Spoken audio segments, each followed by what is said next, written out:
Bonjour à tous, avec l'aide de Dieu, nous allons étudier le Rambam, les lois de Sharavot Atuma, les autres sources principales d'impureté, le 12e chapitre. On va parler de la particularité du Kodesh, de choses qui sont saintes par rapport à la Teruma. Donc deux mots que nous n'allons pas traduire dans ce chapitre-là. Donc le mot Teruma que nous avons vu déjà énormément de fois. Donc Teruma, c'est la dîme qui est donnée au Kohen. Ça peut être aussi bien des céréales que des liquides comme du vin et de l'huile, c'est de la terouma. Puis en ce qui concerne le kodesh, ça peut être de la viande sacrificielle, ça peut être du pain, donc le sacrifice, ça peut être des benachot, ça peut être aussi des oblations, ça peut être aussi donc des libations, tout ça donc c'est du kodesh. Et nous allons voir dans ce chapitre-là les 11 ma'alot.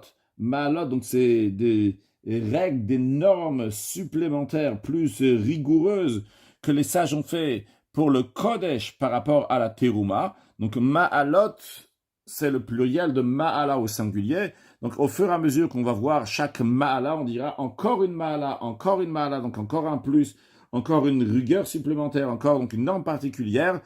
Alacha Aleph, Achat Esre Ma'alot, 11 Ma'alot, 11 choses rigoureuses. Asu Chacham, les sages ont fait la Kodesh pour le Kodesh, qui est plus que à la Touma, que de la Teruma. Ve'elouen, les voici. La première est la suivante. Yeshle Adam le hadbil kelim betor kelim.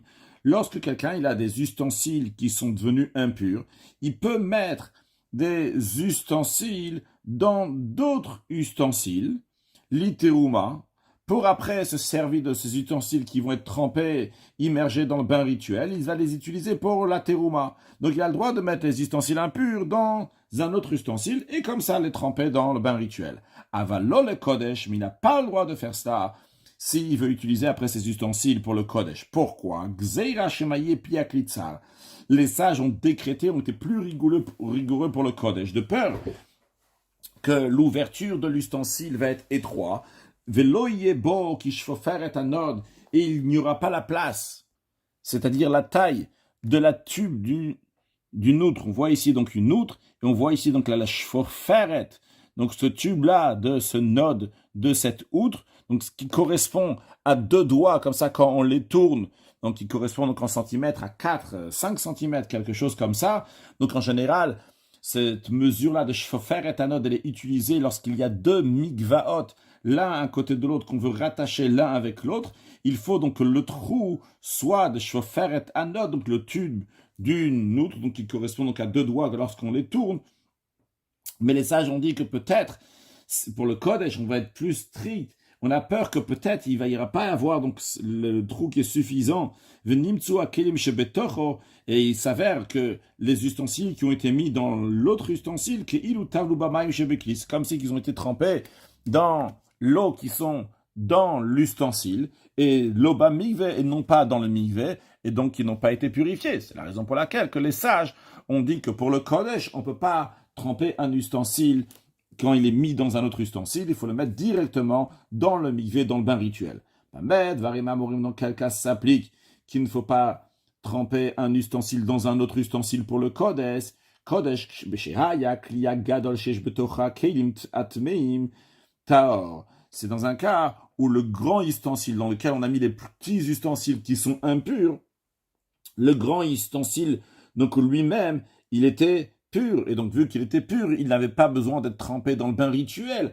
On a immergé dans le bain rituel le grand ustensile avec les petits parce que ça nous intéressait de mettre les petits ustensiles dans le grand ustensile, mais le grand ustensile lui-même n'était pas impur et n'avait pas besoin d'être immergé dans le bain rituel. Ah, valimayata, mais c'est le grand ustensile dans lequel on a mis les petits ustensiles. Lui-même, le grand était impur. Alors, mitor, chez altalot vila. Vu que le grand ustensile avait besoin d'être trempé dans le bain rituel, et c'est ce qui a été fait, en effet, il a été trempé dans le bain rituel, et il est devenu pur. Donc, altalot vila, ça a été utile pour lui, cette immersion. Alta, la kelim shebetocho, automatiquement, ça a été utile aussi donc pour les ustensiles qui sont à l'intérieur, même si dans le grand ustensile, donc l'ouverture, n'a pas la taille de shfoferet anod, on peut s'en servir même pour les utiliser pour le Kodesh. Halacha bet. La deuxième ma'ala qu'il y a dans le Kodesh par rapport à la terouma. Kli shenitmu achorav mashkin, un ustensile que la paroi extérieure, c'est la paroi extérieure, c'est ce qu'on voit, donc qui est extérieur, pas l'intérieur de l'ustensile, donc la paroi extérieure, bemashkin, avec des liquides. Donc les liquides ont rendu impure la paroi extérieure. L'odnitmatoro, la partie intérieure, n'est pas devenue impure. Velobet etzba shebeovi svatavni, l'endroit où on met le doigt dans l'épaisseur de son rebord. Donc on peut voir ici, il y a un ustensile. Donc on met les doigts ici comme ça pour porter l'ustensile. On met les doigts donc de ce côté-là. On va porter l'ustensile, donc ce qu'on appelle le bet etzba ou bien le bet atzeva. Donc, dans le cas, l'idée, donc, c'est l'endroit où on va porter cet ustensile. Ve'amashkin shebetoro. Et donc, les liquides qui sont à l'intérieur de l'ustensile, au shebebet sviato, ou bien qui se trouvent à l'intérieur, donc dans le creux dans lequel on porte, donc où on met les doigts donc, pour porter cet ustensile, les liquides qui sont là-bas, théorines, sont purs. Vu que les liquides ils rendent impurs les ustensiles uniquement par ordre rabbinique, comme on a appris plusieurs fois dans les chapitres précédents, que c'est les sages qui ont décrété qu'un liquide qui est devenu impur d'un sheni ou d'un rishon, ou d'un sheni et d'un rishon qui vient d'un avatuma, bien d'un avatuma, ils vont rendre impurs même les ustensiles. Donc, vu que c'est les sages qui ont décrété ça, ils ont dit que lorsqu'un ustensile est devenu impur, c'est pas l'intérieur qui est devenu impur, ni l'endroit où on met les doigts, et donc ce qui est à l'intérieur, c'est pur. Veshotebo, et la personne a le droit de boire donc des liquides de terouma qui se trouvent dans cet ustensile-là, bien que la paroi extérieure est impure. On ne craint pas, que peut-être les liquides de terouma qui sont dans sa bouche vont toucher la paroi extérieure de l'ustensile. Et suite à ça, ils vont après donc rendre impurs les liquides qui sont à l'intérieur. Et par cela, ils vont rendre impur le liquide de terouma qui est dans cet ustensile.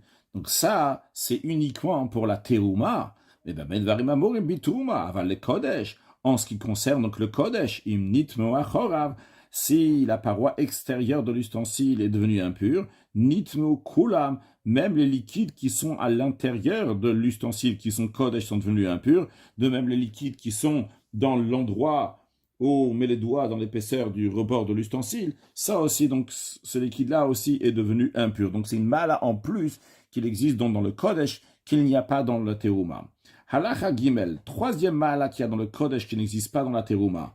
Anose et a midras, celui qui touche, qui porte donc quelque chose qui a été foulé par le zav, comme nous avons déjà appris dans les lois de Metam et Mishkav Moshav, que lorsque le zav et compagnie, c'est-à-dire zav, zavanida, yoledet, ont foulé donc une couche ou un siège, ils les ont rendus impurs en tant que avatuma, donc source principale d'impureté. Et si quelqu'un va porter donc, cette couche ou ce siège-là, il va devenir impur. Eh bien, ce que le Ram est en train de nous dire ici, que si quelqu'un est en train de porter, par exemple, il a une planche, et sur cette planche-là, donc il a, d'un côté de la planche, il a mis donc un midras, quelque chose qui a été foulé par le zav, on va dire par exemple donc une chaussure du zav, donc quelque chose qui a été foulé par le zav, eh bien, mutarlo lisa imotu makaechad. Il peut en même temps porter donc de l'autre côté de la planche, il peut avoir de la terouma qui est sur la même planche, sur le même niveau. Donc imaginons comme ça, donc ça c'est sa planche, il a ici là des chaussures d'un zav, et de l'autre côté il a de la terouma, il n'y a aucun souci. Oh, il veina nosenogea bituma, du moment où celui qui porte, il touche pas la terouma, il est en train de porter quelque chose d'autre. Velo atuma nogad ba midras, la terouma elle touche pas, donc ce midras qui a été foulé par le zav. Areiteora, la terouma elle est pure. Donc ça c'est pour la terouma, mais avaloi et a kodesh, il peut pas faire la même chose avec le kodesh. La même chose, il en a là une planche, et d'un côté il met donc quelque chose qui a été foulé par le zav, et de l'autre côté il met du kodesh, il n'a pas le droit de faire ça. Même s'il ne touche pas, il est en train de porter, c'est interdit. La raison pourquoi les sages ils ont décrété donc sur les kodshim sur le Kodesh particulièrement, parce que une fois, il y avait quelqu'un qui portait un tonneau dans lequel il y avait du vin qui était Kodesh, qui était saint. Vetima ba midras shenasaim, il a rendu impur à cause d'un midras qu'il avait avec lui, donc quelque chose qui a été foulé par le zav, et il a rendu impur le Kodesh qui était dans ce tonneau-là, le vin qui était dans ce tonneau-là. Et Beotasha Gazo, à ce moment-là, les sages ont décrété, Shanos et Midras, que celui qui va porter donc quelque chose qui a été foulé par le zav, Lo Yisa et Kodesh, il ne va pas porter avec lui donc, du Kodesh. Mais le Gazo, la Midras, ima Kodesh, et les sages, ils ont décrété uniquement donc, ce qui a été foulé par le zav avec du Kodesh, comme l'histoire qui est arrivée.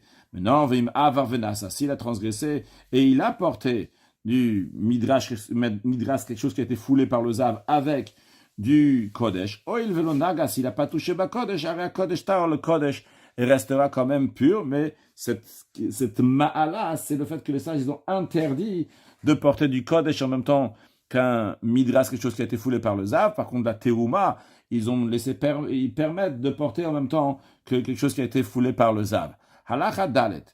Big de Ochle Trouma. Donc, on parle ici maintenant de la quatrième qualité, quatrième ma'ala, supériorité qu'il y a dans la Kodesh par rapport à la Terouma, en nous disant que les vêtements des gens qui se purifient, qui sont purs pour manger de la Terouma, Afal Pichen Teorin, bien que ces vêtements sont purs, Venizarin Minatumot, et les gens qui les portent font attention que ces vêtements-là ne vont pas devenir impurs, Arebigdem, Midras, quand même, leurs vêtements sont considérés impurs, avec l'impureté, comme si ils avaient été foulés par le zav, la Kodesh par rapport au Kodesh, c'est-à-dire par rapport à ceux qui mangent du Kodesh. C'est que les vêtements de ceux qui mangent de la Terouma, eh bien, ils font pas aussi bien attention à leurs vêtements comme ceux qui mangent du Kodesh. Et c'est la raison pour laquelle que des vêtements de quelqu'un qui est pur pour manger de la Terouma est considéré comme un midras, comme ça a été foulé par le zav, par rapport à ceux qui mangent du Kodesh. Halacha, cinquième ma'ala du Kodesh par rapport au Touma. Kli shom futsal, un ustensile qui est composé de plusieurs parties. Veluchotav, vekorotav, et ses planches et ses poutres mkusharot sont rattachées actuellement avec des cordes. Kigon mita, comme par exemple Ali, vekayotzeba, ou quelque chose de semblable à ça. Imnitma, s'il est devenu impur. Et vu qu'il est devenu impur, si on veut le purifier, il faut le tremper dans le bain rituel. Et lui, il veut le tremper pour l'utiliser, après pour poser sur ça de la terouma. Et donc, il veut le tremper, l'immerger dans un bain rituel pour l'utiliser après pour poser de la terouma. Eh bien, il a le droit de l'immerger dans le bain rituel en une seule fois tel qu'il est actuellement, lorsqu'il est rattaché avec ses cordes. Et il n'a pas besoin de tout détacher, de dire que peut-être il y a entre les nœuds, entre les planches, quelque chose. Il trempe comme c'est. Ava, le Kodesh. Si il veut utiliser après cet ustensile pour le Kodesh, pour déposer dessus donc du Kodesh, matir, il doit défaire les nœuds, les cordes, détacher les planches, les poutres les uns des autres, menagev, et bien nettoyer donc tous ces endroits-là. Shema yesham davar achotzetz. Peut-être qu'il va y avoir quelque chose là-bas donc qui fait écran entre l'eau du bain rituel et l'ustensile. Ou madbil est uniquement après, il va tremper dans le bain rituel. Et s'il veut, après, il peut le rattacher, pourquoi pas. Mais en tous les cas, pour l'utiliser pour le Kodesh, il aura besoin donc de l'immerger lorsqu'il est tout détaché. Donc une ma'ala de plus dans le Kodesh par rapport à la Terouma. Halachavav, une sixième ma'ala qu'il y a au Kodesh par rapport à la Terouma. Kelim anigmarim betara, des ustensiles dont la fabrication a été terminée en état de pureté. C'est-à-dire que juste quand ils ont été finis, et ça, parce que c'est uniquement une fois qu'il y a un ustensile qui est fini qu'il peut recevoir l'impureté. Ça doit être un ustensile. Et dès qu'il a été fini, on l'a gardé, on a fait attention qu'il ne va pas devenir impur. Même celui qui a fabriqué donc cet ustensile-là, c'est un érudit en Torah, un élève des sages, et qui fait attention donc de manger ses choulin, c'est même les aliments profanes, il les mange avec la même disposition, avec le même niveau de pureté que le Kodesh. Donc il fait très attention, il connaît très bien donc les lois de pureté, d'impureté. Venizarbem, il a fait attention qu'il n'y a pas d'impureté qui va les toucher. Eh bien, lorsqu'il s'agit de vouloir utiliser ces ustensiles pour le Kodesh, le Kodesh, il faut les immerger dans le bain rituel pour pouvoir les utiliser pour le Kodesh. Mais, comme tous les autres choses que les sages disent qu'il faut tremper dans le bain rituel, donc c'est d'ordre rabbinique et pas d'ordre biblique, qu'ils doivent être immergés, mais ils n'ont pas besoin d'attendre jusqu'à la fin de la journée, comme on a appris donc dans le chapitre 9, Avalituma. Donc ça, ce qu'on a dit, c'est pour le Kodesh qu'il faut les tremper dans le bain rituel, bien qu'ils ont bien été gardés, ces ustensiles, depuis qu'ils ont été finis. Mais pour la terouma, Mishtamesh ben belotvila, il peut les utiliser sans les immerger dans le bain rituel. Sharina Sobeta, car en effet, ils ont été faits dans la pureté, on les a bien gardés. On me fait, va, et dans ces cas-là, pourquoi les sages ont dit qu'ils requièrent donc une immersion pour l'utiliser pour le Kodesh. Gazou, les sages ont décrété, Mishum Rokamaaretz, à cause de la salive d'un ignorant qui ne connaît pas les lois de pureté et d'impureté, et que sa salive donc est considérée impure, chez Igaba Mishatmlacha, que peut-être au moment où ça a été fait, l'ustensile avant, qu'on commence à bien le garder, peut-être il y a un ignorant qui s'est assis donc pas loin de là-bas, et il y a sa salive donc qui est partie sur un des ustensiles, va dainoular, et donc arrachenimur, même une fois que l'ustensile a été fini, donc il est lach, il est humide, cette crachat, cette salive-là, elle est humide une fois que l'ustensile a été fini. Donc pendant qu'on est en train de faire l'ustensile, il y a eu la salive de l'ignorant qui est partie sur l'ustensile. Quand l'ustensile a été fini, c'est vrai qu'à partir de maintenant, il peut contracter l'impureté, mais peut-être que la salive de l'ignorant qui a été sur cet ustensile pendant qu'il est en fabrication se trouve même maintenant, une fois que la fabrication, elle est finie. Et donc, la salive d'un ignorant, elle rend impur d'ordre rabbinique. Halacha Zayn, une septième ma'ala qu'il y a dans le Kodesh par rapport à la terouma. Haklim betzaref mashebetoch le Kodesh. Un ustensile, comme on va expliquer dans l'instant, donc, il rassemble donc, tout ce qu'il y a à l'intérieur de l'ustensile pour le Kodesh, en ce qui concerne des choses qui sont saintes, l'olituma, mais non pas pour la terouma. Ketzat, comment ça? Klish, les perot prudim zemizeh, un ustensile qui est rempli de fruits, que ces fruits-là sont séparés les uns des autres. Qui gagne comme par exemple, si l'ustensile est rempli de tsimukim ou gogarot, des raisins secs et des figues sèches, venagatuma be'echalmem, et l'impureté a touché un de ces fruits-là qui sont dans l'ustensile, bien que les fruits sont séparés. Nitma kol shebakli, tout ce qui est dans l'ustensile est devenu impur, les kodesh. C'est-à-dire que si ces fruits-là qui sont à l'intérieur de cet ustensile sont kodesh, eh bien tous ils sont devenus impurs. Avalolituma, mais si c'est la même chose, c'est des fruits de terouma qui se trouvent à l'intérieur, ils sont séparés les uns des autres et l'impureté a touché un fruit, eh bien les autres fruits ne sont pas devenus impurs. Le Ram nous dit que toutes les supériorités, les normes particulières que les sages ont dit de kodesh par rapport à la terouma, ils sont d'ordre rabbiniken. Mais en ce qui concerne donc cette impureté-là que nous venons de voir actuellement, que l'ustensile va associer donc tout ce qui est à l'intérieur, tous les fruits qui sont à l'intérieur, et on retrouve une allusion dans la Torah lorsqu'il est dit kaf achat, une louche à Sarah Zahav, qui est un poids de 10 cycles d'or, mléak et toret, et cette louche-là était remplie d'encens. Amouchacham, et nos sages ont dit, ici il y a une allusion, kol mashebakav, que tout ce qui est dans la louche, tous les encens qui sont dans la louche, ils sont considérés comme si qu'il y avait une seule chose à l'intérieur d'eux, bien que l'encens c'est plein de petits morceaux, mais nous on considère que tous ils sont achat, ils sont une seule chose. Donc il y a une allusion que tout ce qui est dans le Kodesh, c'est une seule chose, même s'il y a plusieurs fruits qui sont différents l'un de l'autre, s'il y en a un qui est devenu impur, tout est devenu impur. Fil ou cliché en l'autor, même un ustensile qui n'a pas de creux d'intérieur, c'est juste plat, comme une planche par exemple, un ustensile comme une planche, mais tsaref masha'alav la kodesh, il associe donc tout ce qui est déposé dessus pour le kodesh, comme par exemple, si les fruits étaient entassés, se trouvaient sur une planche qui n'a pas de creux, qui est tout plat, ou al or, ou bien sur une peau, eh bien, s'il y a un fruit qui est devenu impur, tous les fruits qui sont kodesh aussi sont devenus impurs. Même si les fruits ne touchent pas l'un l'autre, ils sont éloignés l'un de l'autre, eh bien, l'ustensile il les associe tous pour le Kodesh, ils vont tous devenir impurs. S'il y avait 2 tas de fruits sains dans un ustensile,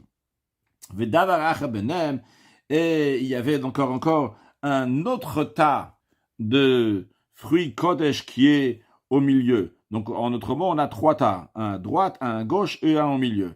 Et un des tas est devenu impur. Si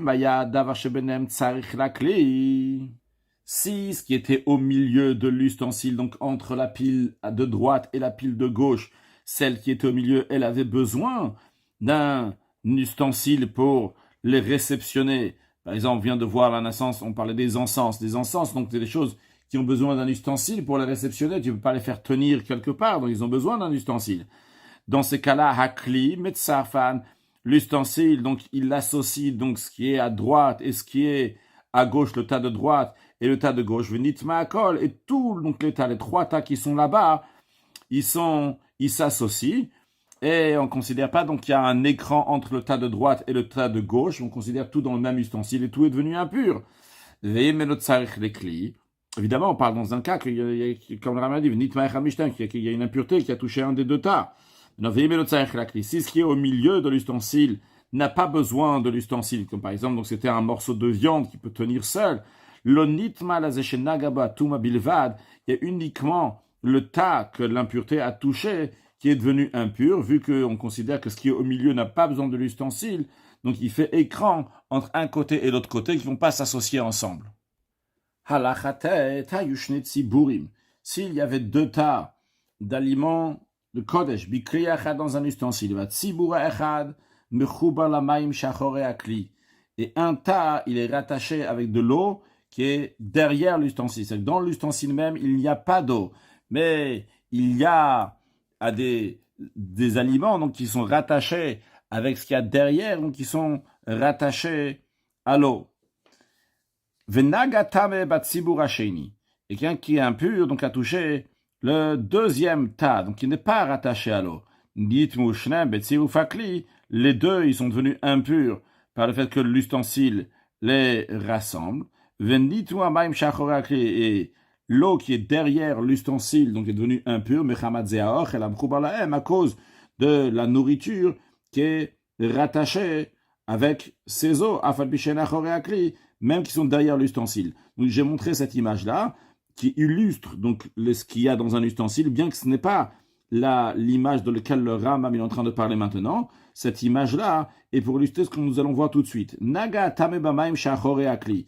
C'est celui qui est impur, il a touché l'eau, donc qui est derrière l'ustensile. Nitma aochela mechubar laem. Donc, vu qu'il a touché l'eau, donc tout la nourriture qui est rattachée à l'eau est devenue impure. Il y a un doute, il y a un doute en ce qui concerne donc ce 2e aliment qui se trouve donc de l'autre côté de l'ustensile. Est-ce qu'on dit qu'il est devenu rattaché parce que il y avait ici donc à cause de celui-là de cet aliment qui est rattaché à l'eau, est-ce que le 2e aussi il est devenu impur ou bien qu'il n'est pas devenu impur? La raison donc de dire est-ce que ici l'ustensile donc va associer tout ou pas? Parce qu'on a vu en effet qu'il y a, juste avant dans la halachot précédente, qu'il y a cette notion-là de rattacher un ustensile. Mais c'est dit uniquement lorsque l'impureté elle a touché dans l'ustensile. Mais ici, l'impureté elle a touché donc ce qui était à l'extérieur de l'ustensile. Donc il y a lieu de dire que peut-être c'est différent. Il y a lieu de dire aussi donc peut-être c'est pas différent, même si l'impureté elle a touché à l'extérieur de l'ustensile. Vu que ça, un tas est devenu impur, donc l'autre tas aussi devrait devenir impur. Mais il y a un safek, il y a un doute. Halacha Yud. Ochel Kodesh Nitma. Un aliment de Kodesh qui est devenu impur. Donc pas quand il était dans l'ustensile. Comme ça, il est devenu impur. Veinicho Bikli. Après, donc il a mis dans un ustensile. Et dans l'ustensile qu'il a déposé, Ochel Kodesh Acher. Il y a un autre aliment Kodesh qui est Taor, qui est pur. Ve'ennogim Zebazé. Il ne touche pas l'un l'autre. Atar betarato, vatam betumato. Celui qui est pur reste pur. Et celui qui est impur, il est pur. Il est impur. Celui qui est impur reste impur. A priori, ils sont dans le même ustensile. Il y a où il est ici la notion de tsirouf kli, il devrait avoir aussi ici qu'on associe les deux. Non, parce que cette notion-là que l'ustensile va rassembler tout ce qu'il y a à l'intérieur, c'est uniquement lorsque il y a quelque chose qui est un kodesh qui est devenu impur lorsqu'il était dans l'ustensile. Mais lorsque le kodesh il est devenu impur à l'extérieur de l'ustensile, après il a été mis dans l'ustensile, on ne dit pas ici que le kli va faire un tsirouf, il va les rattacher. Maintenant, bad vulium, s'il y a un dvulium, donc c'est quelqu'un qui était impur, il s'est trempé dans le bain rituel aujourd'hui et il attend la fin de la journée pour devenir totalement pur, mais en attendant, il est seulement dvulium qui est considéré un shenil touma, un deuxième niveau d'impureté.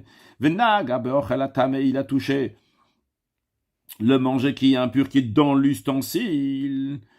Donc, yesh badavar ça, fait qu'il y a un doute. Est-ce que celui qui est pur, il est devenu impur à cause que le dvulium, il a touché, ou pas? Mais peut-être c'est ou fakli, parce que l'ustensile, donc, rassemble tout ce qui est à l'intérieur. Donc maintenant, le dvulium, il a touché, donc ce manger qui était impur. Donc on parle toujours du cas précédent, dans le cas où il y avait un manger qui était kodesh impur, qui a été mis dans un ustensile, et qui a aussi un manger pur qui a été mis dans le même ustensile que le manger pur, il n'a pas contracté d'impureté, parce que l'impureté, elle était à l'extérieur. Mais maintenant, après, il y a un dvulium, il est venu, il a touché cet aliment qui est impur. Alors on pourrait dire qu'il a reçu, il a contracté une impureté en étant dans l'ustensile, cet aliment qui est impur, qui était déjà impur, et maintenant le dvulium l'a touché. Et donc l'autre aliment qui est pur va devenir impur, parce que c'est quelque chose qui s'est passé dans l'ustensile, ou peut-être on va dire olonifsal. On va dire non, l'autre aliment qui est pur reste pur dans l'ustensile. Ah, et le dvulium, il a touché. Mais ça, on va dire, ça change pas. Pourquoi? Chez l'onaga dvulium, chez Sava Minatuma, le dvulium, finalement, il a touché d'un aliment qui s'est déjà, entre guillemets, rassasié de l'impureté. Ça y est, il est déjà impur. Ok, le dvulium, il retouche cet aliment qui est impur. Velo, siflokloum, il rajoute aucune impureté en plus. Donc, dans ces cas-là, le deuxième aliment qui est là-bas devrait rester pur. Donc, c'est la raison pour laquelle il y a un doute. Halacha Yudalef. Harvi ba Kodesh. Donc maintenant parlons donc de 8e Ma'ala qu'il y a dans le Kodesh par rapport à la Teruma. La 8e Ma'ala, c'est que Harvi ba Kodesh, c'est le 4e niveau d'impureté, c'est-à-dire un Kodesh qui est impur d'un 4e niveau. Il est pasoul, il est lui-même impur, mais il ne fait pas passer l'impureté à un autre. Aval bit Teruma, mais dans la Teruma, s'il y a un aliment de Teruma qui est impur de 3e niveau d'impureté qui va toucher un autre aliment de Teruma, l'autre aliment de Teruma restera tahor, restera pur. De même en ce qui concerne le 3e niveau d'impureté dans Teruma, imnaga b'mashke kodesh, s'il a touché un liquide qui est kodesh, arezenitma, ce liquide-là de kodesh, il est devenu impur, donc il est rishon le tuma, comme on l'a expliqué.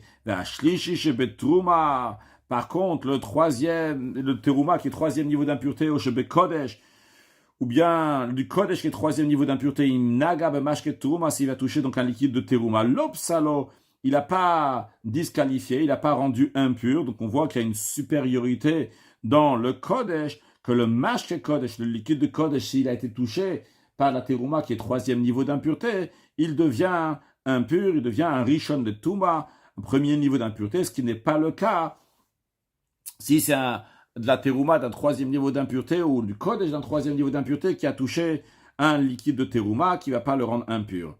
Halacha yudbet, mishenitmet yado achat, celui qui a une main qui est devenue impure. Donc ici on est en train de parler de la 9e ma'ala du kodesh par rapport à la terouma.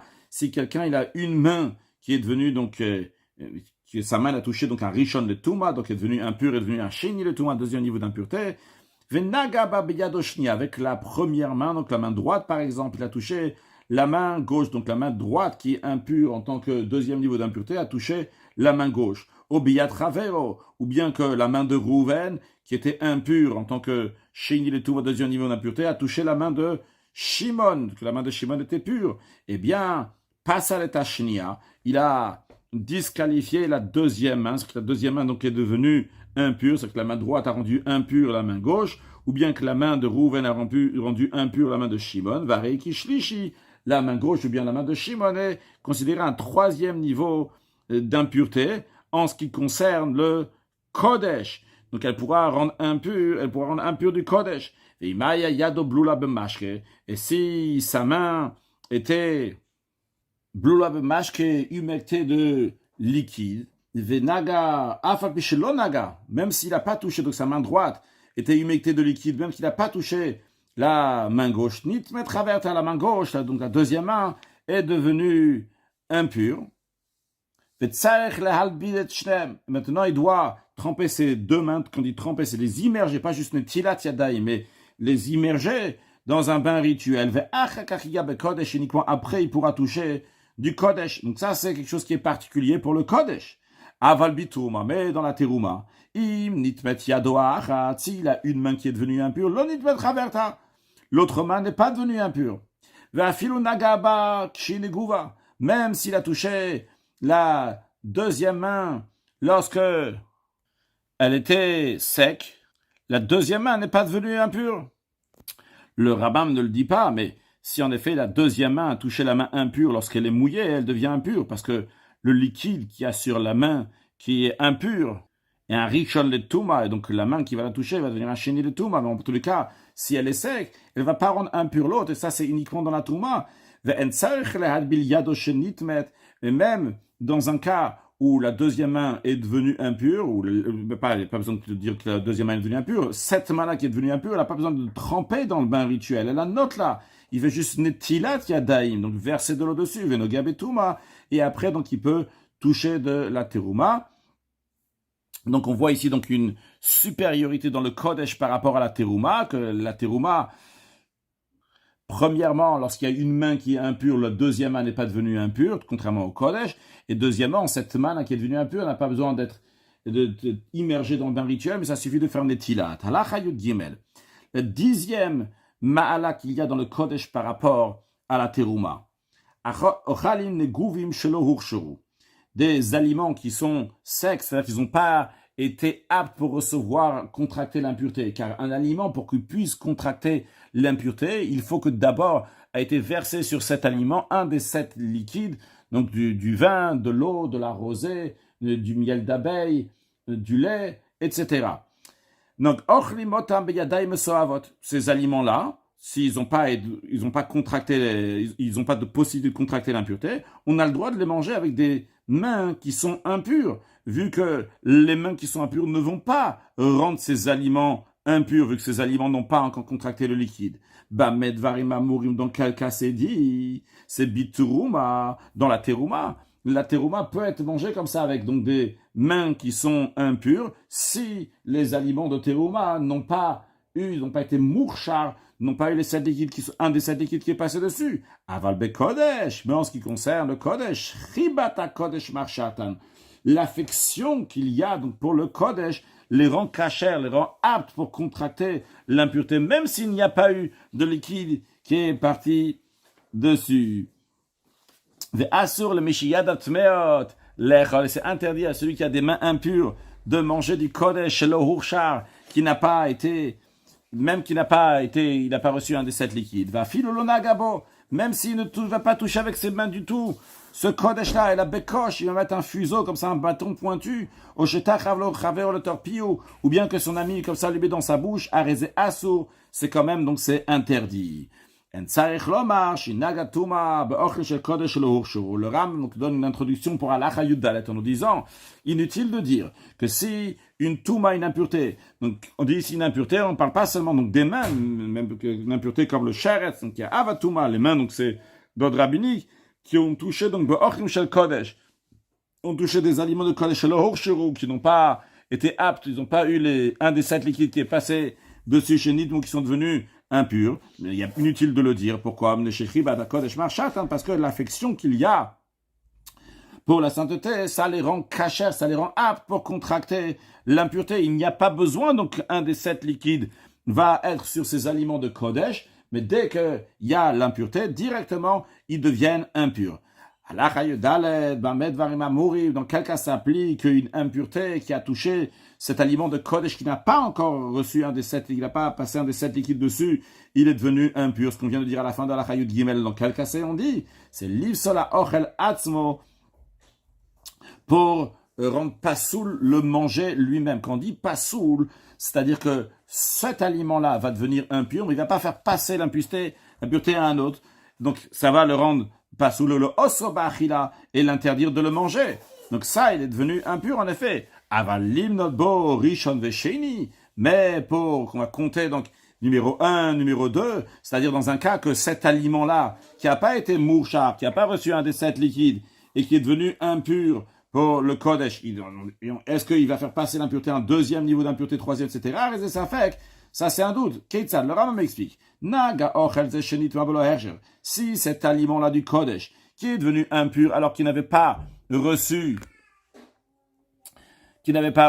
un des 7 liquides, et il est devenu impur, et il a touché be'ochel sheni, il a touché un deuxième aliment, que ce deuxième aliment-là, chez Hurshar, que le deuxième aliment, oui, était préparé, il est apte à recevoir donc de l'impureté. Arizé à sheni, ça fait que ce deuxième aliment, c'est un doute, est-ce qu'il est devenu un sheni le touma? Car nous avons un doute. Mivne Sha'arishon, parce que le premier du Kodesh qui est devenu impur alors qu'il n'avait pas été mourchar, il n'a pas eu un des 7 liquides sur lui, le Urshar. Donc, vrai, le premier on dit Chibat Kodesh, il y a l'affection donc du Kodesh qui le rend impur, mais ça, c'est le Chibat Kodesh, ça le rend impur à lui-même, est-ce que ça va pouvoir faire transmettre l'impureté aussi après ou pas? Ça, ce n'est pas évident, donc c'est un doute. Halakha Tetvav, la 11e Ma'ala qu'il y a dans le Kodesh par rapport à la Teruma, à Onen, celui qui est onen, c'est-à-dire quelqu'un que Dieu en préserve, il a perdu un de ses proches de famille, son père, sa mère, son frère, sa sœur, son fils, sa fille ou sa femme, qu'il est onen le jour même de la mort et même la nuit qui suit, donc par ordre rabbinique, le jour même c'est d'ordre biblique, la nuit qui suit donc c'est d'ordre rabbinique, ou bien jusqu'à que la personne va être enterrée, eh bien ce onen, achachetamu yeme aninuto, une fois que sont finis, donc ces jours-là dans lesquels il était onen. Pendant cette période-là, donc il était onen, il n'avait pas le droit de manger du Kodesh. De même, Umechousa Kipurim, celui qui manque d'expiation, Achachevi Kaparat, une fois qu'il a amené son expiation, c'est-à-dire que le Zav, un homme qui a un écoulement, la Zav a une femme qui a un écoulement, la Yoled est la femme qui a accouché, le Motsora, le lépreux, même après qu'ils sont trempés dans le bain rituel, même après que la journée est passée, qu'il y a 3 étoiles qui sont sorties, ils sont encore Mechousa Kapara, il manque d'expiation, ils doivent amener le lendemain, par exemple, s'ils sont trempés dans le bain rituel aujourd'hui, à partir de demain matin, ils peuvent amener leur sacrifice, donc qui va finir leur expiation, et en attendant, il manque d'expiation. Pendant tout ce temps-là, donc ils ne peuvent pas manger des sacrifices. Et bien, lorsqu'ils vont manger, maintenant, ils veulent manger du Kodesh, ils doivent se tremper dans le bain rituel pour manger du Kodesh. Avaloli Teruma, mais non pas pour manger la Teruma, ça ils peuvent manger directement, ils n'ont pas besoin de se retremper après avoir amené leur sacrifice pour la Teruma ou le Onen après ces temps de Aninut, il n'a pas besoin de se tremper dans le bain rituel pour manger la Teruma.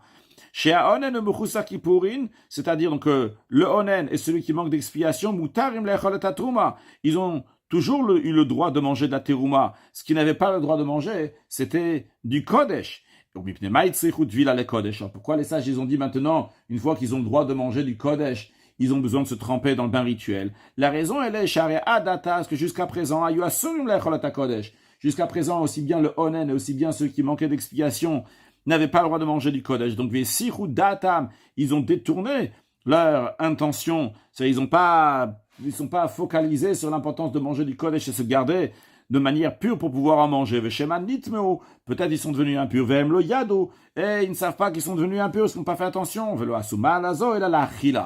Ram nous dit que cette mala, cette qualité, cette particularité, cette norme supplémentaire, les sages sont fait uniquement pour interdire aux Onen et aux Mechousa qui pourront de manger le Kodesh. Avalinegiyam, en ce qui concerne donc toucher le Kodesh, les sages n'ont pas fait donc cette main-là, ils ont le droit de toucher Bakochim, Kodem, Tvila, même avant qu'ils sont trempés dans le bain rituel. Au Mechousa Kapara. Et en ce qui concerne les Mechousa Kapara, dans ceux qui manquent d'expiation chez Naguba Kodesh, qui ont touché le Kodesh, mais avant qu'ils ont amené leur expiation. Là, ce que le Ram disait, là, il y a une ligne, c'était une fois que ils sont déjà amené leur sacrifice expiatoire, donc ils ont déjà amené leur kapara à ce moment-là, donc ils peuvent toucher. Mais si ils n'ont pas encore amené leur sacrifice, pasoul, là ils ont rendu le Kodesh et pasoul, comme d'autres versions, psalo, ils l'ont rendu pasoul, comme nous les avons expliqué dans chapitre 10. Halachat et Zain.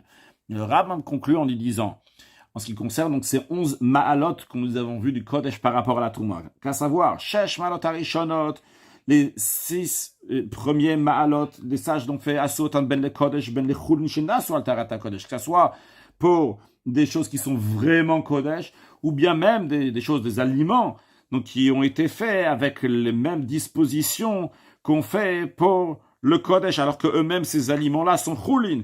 Quand même, les 6 premières qualités, ils incluent aussi le choulin shenas ou altarat Kodesh, choses profanes qu'ils ont fait avec les mêmes dispositions que le Kodesh. Et les 5 dernières ma'alot, shehen, c'est-à-dire depuis minaklim et tzaref mashvetoro, depuis la ma'ala qui a commencé, donc lorsqu'on a dit que l'ustensile, il associe tout ce qu'il y a à l'intérieur, va'ala, et la suite jusqu'à la fin du chapitre.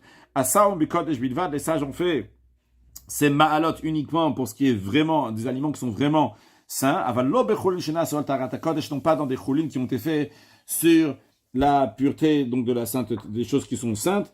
Et la Rebbe Chamesh, Eilou Kechulin, pour ces 5 choses-là, ils sont considérés totalement comme des profanes. Et il n'y a pas donc cette particularité qu'il y a dans le Kodesh. Les fichar, c'est la raison pour laquelle Chulin Shenasu al Tarata Kodesh, des aliments profanes qui ont été traités comme on traite des aliments qui sont Kodesh. Harishon Tamebaen, le premier, c'est-à-dire celui qui a touché la source principale d'impureté, qui est devenu un rishon, il est tamé, l'expression de tamé veut dire qu'il peut rendre impur encore un autre.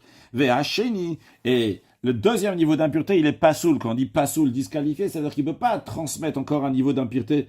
Après, comme on avait appris donc dans le chapitre précédent, que le choulin, donc il y a premier niveau d'impureté, deuxième niveau d'impureté, mais ça s'arrête là. Donc ici aussi, même quand c'est des choulin, des aliments profanes qui ont été faits, donc comme on fait du Kodesh, mais ils sont considérés comme du Choulin. Donc il y a le Rishon, il y a le Sheni, Vashlishi, et le troisième niveau donc d'impureté, c'est-à-dire que si ce deuxième aliment donc Choulin a touché un troisième aliment Choulin, même que c'est un Choulin Shenas ou Altarat Kodesh, des choses profanes qui sont faites avec les mêmes dispositions que le Kodesh, Tar, c'est pur que Choulin, comme les mêmes lois du Choulin, des aliments profanes, que Moshe Be'ano, comme nous avons expliqué. Conclure avec un mot de Chassidut, on a ramené brièvement donc un remez sur le passage, donc il parlait de Akav Beshekel HaKodesh, et là-bas il y a écrit Asara Akav Beshekel HaKodesh. L'expression elle est 10, donc le poids qu'il y avait dans cette louche-là de Shekel HaKodesh.